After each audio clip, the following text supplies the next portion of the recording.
Why do you get your teeth polished at the dentist?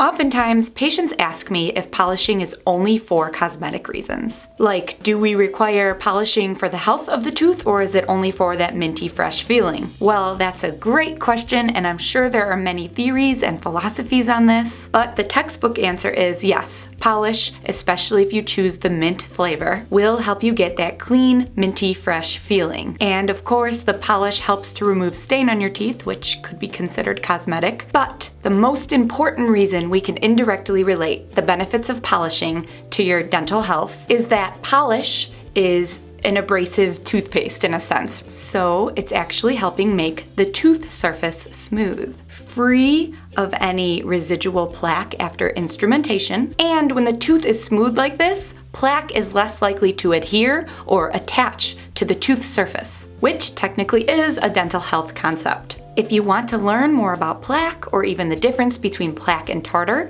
I'll link my video about that below. But until next time, I hope this video helped you and answered the question, what are the benefits of polishing at the dentist? 1, it gives you a fresh feeling. 2, it helps remove stain from the tooth surface. 3, it helps to make the tooth smooth so plaque is less likely to adhere. Please like and subscribe, and if you want more teeth talk, follow me on Instagram at TeethTalkGirl. Peace, love, and teeth, and happy Teeth Talk Tuesday.